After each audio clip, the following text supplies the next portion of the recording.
മാന്യപ്രേക്ഷകർക്ക് നമസ്കാരം. അല്ല, നമ്മുടെ കേരളത്തില് ഹലാൽ ബസ് സ്റ്റോപ്പും തുടങ്ങിയോ? ഭക്ഷണത്തിൽ മതം, വസ്ത്രത്തിൽ മതം, ഇപ്പോഴേ ബസ് സ്റ്റോപ്പിലും മതം. കാസർഗോഡ് ചെറുവത്തുള്ള ബസ് സ്റ്റോപ്പിലാണിപ്പോ പച്ചക്ക് മതം എഴുതിക്കൊണ്ട് വലിയ ബസ് സ്റ്റോപ്പ് ഉണ്ടാക്കി വെച്ചിട്ടുള്ളത്. ഒരു പൊതുസ്ഥലത്തെ ഞാൻ അതിൽ എഴുതി വെച്ചിട്ടുള്ള അറബി ഒന്ന് വായിച്ചു കേൾപ്പിക്കാം. എന്നാണ് അറബിയിൽ എഴുതിയിട്ടുള്ളത്. മലയാളത്തിലും കൊടുത്തിട്ടുണ്ട്. നിന്നെ മാത്രം ഞങ്ങൾ ആരാധിക്കുന്നു, നിന്നോട് മാത്രം ഞങ്ങൾ സഹായം തേടുന്നു. ഇത് കേൾക്കുമ്പോഴേക്ക് ജിഹാദികള്, സുഡാപ്പികള്, തീവ്ര ചിന്താഗതിക്കാര് ചാടി വീഴും. അതിനിപ്പോ എന്താ പ്രശ്നം? ഈ അറബിയാണോ പ്രശ്നം എന്നൊക്കെ ചോദിക്കുന്ന സകലരോടും പറയാനുള്ളത്, അറബി ഒരു മതത്തിന്റെയും കുത്തകയൊന്നല്ല. അതൊരു ഭാഷ മാത്ര, മതം ഉണ്ടാവുന്നതിന് മുമ്പേയുള്ള ഒരു ഭാഷ മാത്രം. എന്നാൽ ഇതിൽ എഴുതി വെച്ചിട്ടുള്ള മതത്തെയാണ്, അതായത് പച്ചക്ക് ഒരു സ്ഥലത്തെ മതവൽക്കരിക്കുന്നതിനെയാണ് നമ്മൾ എതിർക്കുന്നത്. വിശ്വാസങ്ങൾക്കെതിരെയല്ല, നമ്മളൊന്നും ഒരു തരത്തിലുള്ള വിശ്വാസങ്ങൾക്കെതിരല്ല.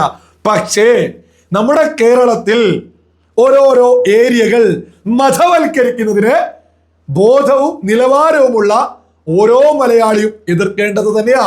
ബോധമുള്ള ഓരോ മതവിശ്വാസിയും രാജ്യത്തോട് ചേർന്ന് നിൽക്കുന്നവർ എതിർക്കേണ്ടത് തന്നെയാണിത്. അപ്പോ ഇത് ആളുകൾ ഇത് എഴുതിയതിൽ പ്രശ്നമില്ല എന്നൊക്കെ പറയുമ്പോൾ വളരെ ലളിതമായിട്ടുള്ള മറ്റൊരു ചോദ്യമുണ്ട്. ജയ് ശ്രീരാം എന്ന് എഴുതിയാൽ അതിന്റെ മലയാളം നോക്കുന്നതിൽ എന്തെങ്കിലും പ്രശ്നമുണ്ടോ? ഭഗവാൻ ശ്രീരാമനെ മഹത്വൽക്കരിക്കുന്ന ജയ് ശ്രീരാം കേൾക്കുമ്പോൾ ഇവിടെ ആളുകൾക്ക് പ്രശ്നമാണോ? വലിയ പുകിലായിരിക്കൂലേ? ഇതുപോലെ ഒരു ബസ് സ്റ്റോപ്പിൽ പൊതുസ്ഥലത്ത് എഴുതി വെച്ചാൽ ഇവിടെ എന്തൊക്കെ പുകില് നമ്മുടെ കേരളത്തിൽ നടക്കും? ഇതൊക്കെ കേൾക്കുമ്പോ അങ്ങനെയൊന്നും ഇല്ലാതൊന്നും ആരും പറയണ്ട. ചെറിയൊരു ഉദാഹരണം ലളിതമായിട്ടൊന്ന് മുന്നോട്ട് വെക്കാം. നമുക്കറിയാം, ഈ അടുത്ത് വന്ദേ ഭാരതില് എന്തൊക്കെ പുകില് നടന്ന്. വന്ദേ ഭാരതിന്റെ ഉദ്ഘാടനവുമായി ബന്ധപ്പെട്ട് കുട്ടികള് ദേശഭക്തി ഗാനം ആലപിച്ച സമയത്ത് എന്തൊക്കെ ബഹളായിരുന്നു നമ്മുടെ കേരളത്തിൽ നടന്നത്. മാധ്യമങ്ങൾ അന്തിച്ചർച്ച.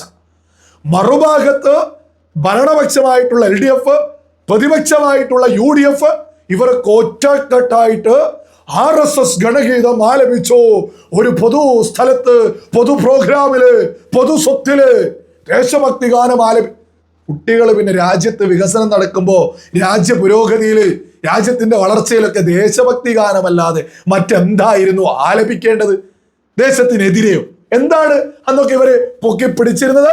സകല ആളുകളും ഉറഞ്ഞു തുള്ളി നമ്മുടെ കേരളത്തിൽ ഈ രംഗത്തെത്തി. സകല മാധ്യമങ്ങളും പൊതുസ്ഥലത്ത്, പൊതു സ്വത്തില് ദേശഭക്തി ഗാനം പാടിയതിനെതിരെ ഇവിടെ ചർച്ചയായിരുന്നു. അതേസമയം ഒരു പ്രദേശം ഘട്ടം ഘട്ടമായിട്ട് മതവൽക്കരിക്കുന്നതിന്റെ ഭാഗമായിട്ട് തീവ്ര ചിന്താഗതിക്കാര്, ജിഹാദികള്, സുഡാപ്പികള് ഒറ്റക്കെട്ടായിട്ട് ബസ് സ്റ്റോപ്പിൽ പോലും മതം പച്ചക്കെഴുതി വെച്ചത് ഇവിടെ ഒരു ചർച്ചയില്ല, ഇവിടെ ഒരു പ്രശ്നമില്ല. ഇവിടെ ആർക്കും ഒന്നും മിണ്ടാൻ പോലും ഇല്ല. ഇവിടെയുള്ള LDFന് പ്രശ്നമില്ല, ഇവിടെയുള്ള UDFന് പ്രശ്നമില്ല, ആർക്കും ഒരു പ്രശ്നമില്ല. അതേ സമയത്ത് വന്ദേ ഭാരതില് ദേശഭക്തി ഗാനം ആലപിച്ചാൽ ഉറഞ്ഞുതുള്ളല. നമ്മുടെ കേരളത്തിലെ ഒരു അന്തരീക്ഷം ഓരോ മലയാളിയും തിരിച്ചറിയണം. ഇവിടെ ജയ് ശ്രീരാം പറഞ്ഞാൽ വലിയ പ്രശ്നമായിരിക്കും. അതിന്റെ ഏറ്റവും വലിയ തെളിവല്ലേ ഈ രാഹുൽ മാങ്കൂട്ടത്തിൽ നമ്മുടെ കേരളത്തിൽ നിന്ന് നിരന്തരം വിളിച്ചു പറഞ്ഞു, ജയ് ശ്രീരാം വിളിച്ച് ആളെ കൊല്ലാൻ പറഞ്ഞയക്കുന്ന ആളാണ് നമ്മുടെ രാജ്യത്തിന്റെ പ്രധാനമന്ത്രി നരേന്ദ്രമോദി എന്ന് വിളിച്ചു പറഞ്ഞതാരാ? രാഹുൽ മാങ്കൂട്ടത്തില്. ആ രാഹുൽ മാങ്കൂട്ടത്തിനെ പാലക്കാട് വിജയിപ്പിച്ചതാരാ? സുഡാപ്പികള്.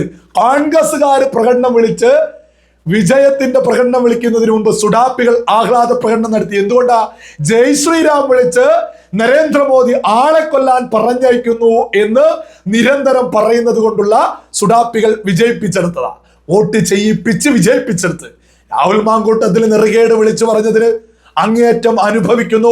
കേരളം മൊത്തം ഓടിക്കൊണ്ടിരിക്കുന്നു, സ്ഥലമില്ലാഞ്ഞിട്ട് മറ്റ് സംസ്ഥാനങ്ങളിലേക്കും ഓടിക്കൊണ്ടിരിക്കുന്നു എന്നൊക്കെയാണ് മാധ്യമങ്ങളിൽ പറയുന്നത്. പെണ്ണ് കേസുമായി ബന്ധപ്പെട്ട് ഇതൊക്കെ ഭഗവാൻ ശ്രീരാമനെ തന്നെ അപമാനിച്ചതിനാണ് ഇതൊക്കെ അനുഭവിക്കുന്നത് എന്നുള്ളതൊക്കെ ഒരു യാഥാർത്ഥ്യമാണ്. നമ്മളൊന്നും ഒരു മതവിശ്വാസങ്ങൾക്കും എതിരെയല്ല. പക്ഷേ ഇവിടെ ജിഹാദിസവും തീവ്രവാദവും ഭീകരവാദവും ഇത്തരത്തിലുള്ള കാര്യങ്ങളെ ബോധമുള്ള സകലരും എതിർക്കേണ്ടത് തന്നെയാ. ഒരു തർക്കമില്ലാത്ത വിഷയ. ഇത് മതവൽക്കരിക്കുന്നതിന്റെ ഭാഗമായിട്ട് ഒരു ഭാഗത്തൊന്ന് പൊക്കി നോക്കിയതാ. ഇതിനെതിരെ സംസാരിക്കുക തന്നെ ചെയ്യണം, ഇതിനെതിരെ പ്രതിഷേധിക്കുക തന്നെ ചെയ്യണം. ഇതൊരു പൊതുസമൂഹമല്ലേ, എല്ലാവരും വരുന്ന ഒരു സ്ഥലമല്ലേ. ഇത് ഇത്തരത്തിലുള്ള കോഡ്സ് ഒക്കെ എഴുതി വെക്കാൻ ഇവിടെ മാനേജ്മെന്റ് പ്രൈവറ്റ് സ്ഥാപനങ്ങളിലൊക്കെ ആളുകൾ അതത് മതസ്ഥാപനങ്ങളിലൊക്കെ എഴുതി വെക്കാറുണ്ട്. അതിലൊന്നും ആർക്കും ഒരു പ്രശ്നമില്ല.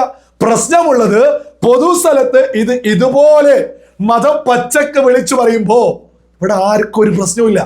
അതേസമയം ദേശഭക്തി ഗാനം പാടിയാൽ നമ്മുടെ കേരളത്തിൽ വലിയ ചർച്ചയും ഈ ഇരട്ടത്താപ്പൊക്കെ മാധ്യമങ്ങളുടെ ഇടതുപക്ഷത്തിന്റെ UDFന്റെ ഇരട്ടത്താപ്പൊക്കെ ഓരോ മലയാളിയും തിരിച്ചറിയണം. ഈ ബസ് സ്റ്റോപ്പിൽ തന്നെ നിങ്ങൾ കണ്ടില്ലേ, അവിടെ ഇരിക്കുന്ന സ്ത്രീകൾ, അത് മറ്റൊരു വിഷയമാണ്, ബസ് സ്റ്റോപ്പുമായിട്ടുള്ളതല്ല, മറ്റൊരു വിഷയം. വസ്ത്രത്തില് മതം കലർത്താറ്, ഈ മുഖവും മൂടിയൊക്കെ നടക്കുന്നത് യഥാർത്ഥത്തിൽ ഈ മതവുമായി ബന്ധപ്പെട്ടുണ്ടോ? കാരണം 10-20 വർഷം പിറകോട്ട് പോയാൽ പർദ്ദ പോലുമില്ല. അതാണ് വലിയ യാഥാർത്ഥ്യം.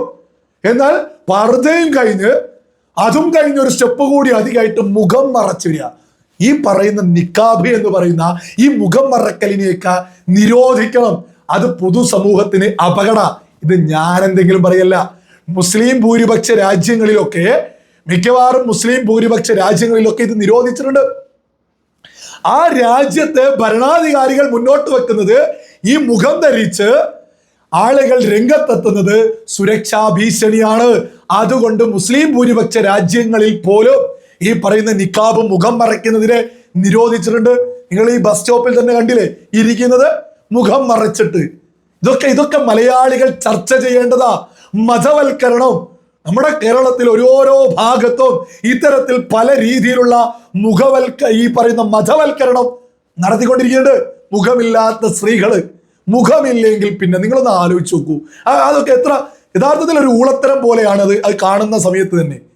യഥാർത്ഥത്തിൽ നിങ്ങൾ തന്നെ ചിന്തിച്ചു നോക്കൂ. സ്ഥാനാർത്ഥി പോലും നമ്മുടെ കേരളത്തിൽ നടക്കുന്ന കാര്യങ്ങളാണ് നമ്മൾ മുന്നോട്ട് വെക്കുന്നത്.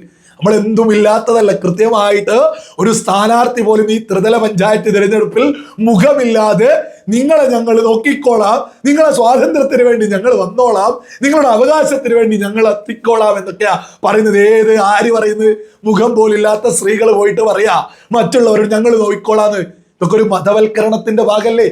നമ്മുടെ കേരളത്തിൽ സുഡാപ്പിസം വലിയ രീതിയിൽ വളരുന്നുണ്ട്. ഇത് വെറുതെ പറയുന്നില്ല. ഇതൊരു പൊതുസ്ഥലത്ത് ഒരു വലിയൊരു ബസ് സ്റ്റോപ്പ് ഉണ്ടാക്കിയിട്ട് അതിൽ പച്ചക്ക് പൊതുസ്ഥലമായിട്ടാ ഇവരുടെ സ്ഥാപനങ്ങള്, മതസ്ഥാപനങ്ങളില് നിങ്ങൾ താല്പര്യമുള്ളതുപോലെ എഴുതി പിടിപ്പിച്ചോളൂ, ഒരു പ്രശ്നമില്ല. രാജ്യത്തിനെതിരെ ആയാൽ പ്രശ്നം തന്നെയാണ്. മതവുമായി ബന്ധപ്പെട്ട് വിശ്വാസവുമായി ബന്ധപ്പെട്ട് മുന്നോട്ട് പോയിക്കോട്ടെ എന്നാ പറയുന്നത്. അതേസമയം പൊതുസ്ഥലത്ത് ഒരു പൊതു ആളുകൾ വരുന്ന ഒരു സ്ഥലത്ത് പച്ചക്ക് മതം വിളിച്ചു പറയും, ഞങ്ങൾ മതേതരത്വത്തിന്റെ വക്താക്കൾ എന്നൊക്കെ പറയുന്നത് എത്ര വിരോധാഭാസമാണ്, എത്ര നെറുകേടാണ്. ഇതിനൊക്കെ എതിരെ ബോധമുള്ള സകല ആളുകളും ശക്തമായിട്ട് തന്നെ പ്രതിഷേധിക്കണം. നമ്മളൊക്കെ എല്ലാവരും ഐക്യമുള്ള, മതഭേദമന്യ ഒരു ഐക്യമാണ് നമ്മൾ കേരളത്തിൽ ആഗ്രഹിക്കുന്നത്. അല്ലാതെ ഭക്ഷണത്തിൽ മതം, ഡ്രസ്സിൽ മതം, ഈ പറയുന്ന മുഖം മൂടി വരുന്ന ഒരാളെ കണ്ടാൽ ഏത് മതം എങ്ങനെയാണെന്നുള്ളതൊക്കെ തന്നെ തിരിച്ചറിയൂലേ?